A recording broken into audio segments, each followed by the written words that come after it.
سلام دوستان، به کانال ذهن خلاق شاد خوش آمدید.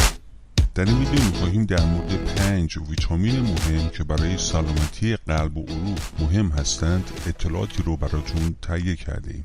همونطور که میدونید قلب یکی از حیاتی ترین اندامهای بدنه و مراقبت از قلب باعث میشه که سلامتی بهتری داشته باشیم. برای همین استفاده از ویتامین ها بسیار مهم میباشه. اولین ویتامین تیامینه که به ویتامین B1 هم شناخته میشه. یک ماده مغذی مهمه که نقش حیاتی در متابولیسم انرژی داره. همینطور عملکرد اعصاب و حفظ سیستم قلبی و عروق رو هم به عهده داره. بیماری قلبی یکی از علل اصلی مرگ و میر در سراسر دنیاست، با چندین عامل خطر که شامل فشار خون بالا، سطح کلسترول بالا، سیگار کشیدن، نوشیدن الکل و چاقی مرتبطه. با این حال تحقیقات نشان داده که این ویتامین میتونه تاثیر مثبتی در کاهش خطرهای قلبی عروقی داشته باشه. تیامین برای تبدیل کربوهیدرات ها به انرژی لازمه و توسط بدن برای انجام وظایف خود مورد استفاده قرار میگیره. در واقع این فعل انفعالات یک فاکتور ضروری است که در متابولیسم گلوکوز برای تولید انرژی آدنوزین تری فسفات ضروری میباشه. کمبود ویتامین تیامین میتونه منجر به وضعیتی به نام بری بشه که بر سیستم اعصاب، سیستم قلبی عروقی و سیستم عضلانی تاثیر میذاره. افزایش تولید نیتریک اکسید، ترکیبی که به گشاد شدن رگ‌های خونی کمک و اجازه میده خون به راحتی در رگ‌ها جریان پیدا کنه. همینطور تاثیر مثبتی بر فشار خون داره. در مطالعه‌ای که در مجله امریکایی تغذیه بالینی منتشر شد، محققان دریافتند که مکمل‌های ویتامین به طور قابل توجهی فشار خون و بیماران مبتلا به فشار خون رو کاهش داد. این مطالعه شامل 20 شرکت کننده بود که به مدت 6 هفته مکمل‌های نهایی یا دارونما رو دریافت کردند. نتایج نشان داد که این افراد کاهش قابل توجهی در فشار خون سیستولیک و دیاستولیک داشتند. استرس اکسیداتیو فرآیندی است که زمانی اتفاق میفته که بین تولید گونه‌های اکسیژن فعال به نام RLS و توانایی بدن برای سم‌زدایی از آنها عدم تعادل رو به وجود بیاره. این فرآیند میتونه به سلول‌ها و بافت‌ها آسیب برسونه و با چندین بیماری مزمن از جمله بیماری‌های قلبی عروقی مرتبط باشه.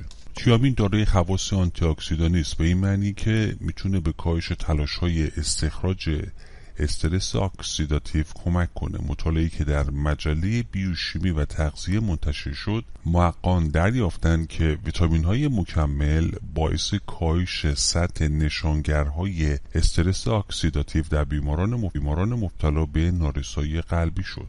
چربی‌هایی مانند کلسترول و تریگلیسیرید برای عملکرد طبیعی بدن ضروری دانستند. با این حال هنگامی که این چربی‌ها در شریان‌ها تجمع پیدا می‌کنه، میتونه منجر به ایجاد تصلب شرائین یا گرفتگی شرائین بشه و این وضعیتیه که خطر بیماری قلبی رو افزایش میده. تیامین با مهار کردن ژن‌هایی که در شریان‌ها نقش دارند از تجمع لیپوپیدها یا چربی‌ها در شریان‌ها جلوگیری میکنند. سنتز و جذب لیپیدها در مطالعه‌ای که در مجله تغذیه بیوشیمی منتشر شد نشان داد که مکمل‌های ویتامین باعث کاهش سطح تریگلیسیرید هم میشوند. ویتامین بعدی ویتامین آ هست. ویتامین آ یک ماده مغذی مهمی که نقش حیاتی در سلامت کلی بدن داره. این ویتامین محلول در چربی است که برای بینایی، عملکرد سیستم ایمنی پوست ضروریه.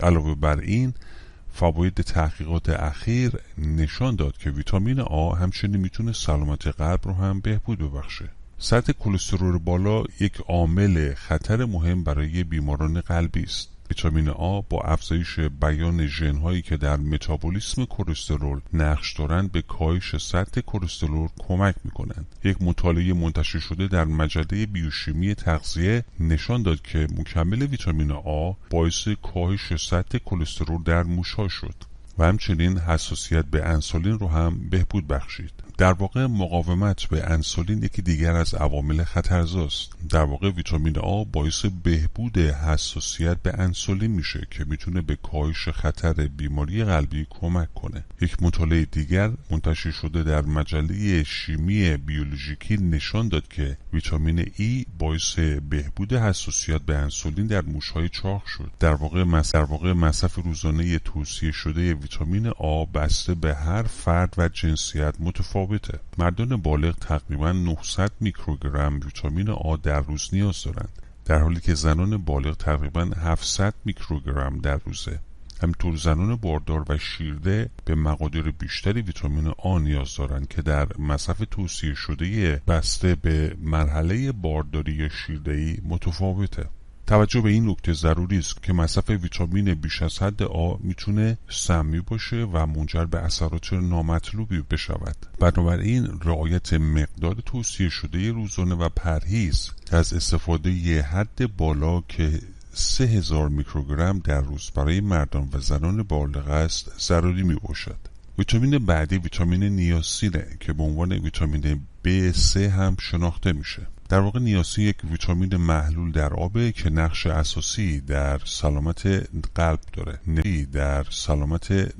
داره. نشان داده شده که سطح کلسترول LDL رو کاهش میده، همینطور سطح کلسترول HDL رو هم افزایش میده و تریگلیسیرید رو به سطح پایینی میاره که همگی از عوامل خطر بیماری قلبی هستند. نیاسین یک ماده مغذی ضروریه که بدن ما قادر به تولید اون نیست، بنابراین باید از طریق رژیم غذایی یا مکمل ها به دست بیاد. در انواع غذاها مانند گوشت، ماهی، مرغ و غلات یافت میشه.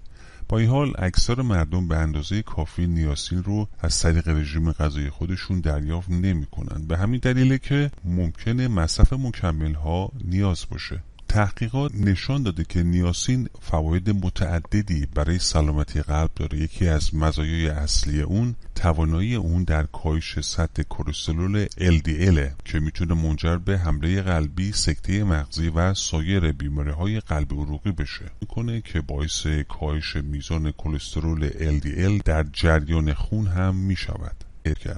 توجه به این نکته ضروریه که دوزهای بالای نیاسین میتونه باعث گرگرفتگی، احساس گرما و قرمزی پوست بشه. این گرگرفتگی مضر نیست اما میتونه ناراحت کننده باشه. همچنین بهترین منابع غذایی ویتامین نیاسین عبارتند از آووکادو، هویج، توت فرنگی، بلوبری، سیب زمینی شیرین، چالبی، اسفناج و کیوی می باشند. دوستان اگه تا اینجای ویدیو رو پسند کردید لطفاً لایک کنید، چون لایک کردن شما باعث میشه این ویدیو در معرض تماشاگران بیشتری قرار بگیره. ویتامین بعدی پارادوکسینه که به عنوان ویتامین B6 هم شناخته شده. یک ویتامین محلول در آبه که نقش حیاتی در بسیاری از عملکردهای بدن از جمله سلامت قلب ایفا میکنه. پارادوکسین به جهات مختلف به بدن کمک کرده. در متابولیسم پروتئین ها و چربی ها نقش مهمی داره و به تولید گلبول های قرمز خون کمک میکنه. پارادوکسین همچنین در سنتز انتقال دهنده های عصبی مانند سروتونین که برای یک سیستم عصبی سالم ضروریه نقش مهمی داره. علاوه بر این پارادوکسین به تنظیم سطح هموسیستئین در خون کمک کرده و میتونه باعث آسیب به عروق خونی و افزایش خطر بیماری قلبی بشه. مطالعات نشان داد که سطوح پایین پارادوکسین در بدن میتونه خطر بیماری قلبی رو بیشتر بکنه. در مطالعه‌ای که در مجله امریکایی تغذیه بالینی منتشر شد، محققان دریافتند که شرکت کنندگان با سطوح پایین پارادوکسین در گروه خود در معرض بیشتری از مشکلات عروقی بودند. این مطالعه همچنین نشان داد شرکت کنندگانی که مکمل پارادوکسین مصرف می‌کردند خطر حمله قلبی کمتری داشتند. با این حال ممکنه بسیاری از افراد به اندازه کافی پارادوکسین رو از طریق رژیم‌های غذایی خود مصرف نکنند که در اینجا استفاده از مکمل‌ها میتونه گزینه مناسبی باشه. همینطور منابع خوب و طبیعی پارادوکسین عبارتند از مرغ، ماهی، سیب زمینی، موز و غلات می باشند. و آخرین ویتامین کوبالامینه که به ویتامین B12 هم شناخته میشه. یک ماده مغذی ضروری است که نقش مهمی در حفظ سلامت بدن انسان داره. برای تشکیل گلبولهای قرمز خون، حفظ سیستم عصبی در تولید DNA ضروریه. با این حال مطالعات اخیر ثابت کرده که کوبالامین همچنین تاثیر قابل توجهی بر سلامت قلب داره. کوبالامین برای تولید گلبولهای قرمز خون که اکسیژن رو در سراسر بدن حمل میکنن ضروریه. در واقع سطوح پایین میتونه منجر به وضعیتی به نام کمخونی شود که باعث خستگی، ضعف و تنگی نفس میشود. این علائم میتونن فشار بیشتری بر قلب وارد کنند و خون رسانی رو دشوارتر کنند. کوبالامین همچنین به کاهش سطح هموسیستئین در خون کمک میکنه. در واقع هموسیستئین یک اسید آمینه است که میتونه به پوشش رگ‌های خونی آسیب برسونه و خطر بیماری قلبی رو افزایش بده. مطالعات نشان داده که احتمال ابتلا به بیماری قلبی در افرادی که سطوح بالایی از هموسیستئین دارند نسبت در افرادی که سطوح پایین‌تری دارند بیشتره. کوبالامین رو میتوان از غذاهای طبیعی هم دریافت کرد. به عنوان مثال یک عدد تخم مرغ میتونه 0.6 میکروگرم ویتامین B12 بدنمون رو تامین بکنه. این ویتامین به خصوص در زرده یافت میشه، بنابراین توصیه میشه زرده رو از سفیده تخم مرغ جدا نکنید. برای دریافت مواد مغذی مورد بدن متخصصان تغذیه، خوردن تخم مرغ آبپز رو لطفاً این ویدیو رو لایک کنید، چون لایک کردن شما باعث میشه این ویدیو در معرض تماشاگران بیشتری قرار بگیره. همینطور عضو کانال ما بشید و گزینه زنگوله رو فعال کنید تا اولین کسی باشید که ویدیوهای ما رو دریافت و تماشا میکنید. امیدواریم که همیشه شاد و سلامت باشید.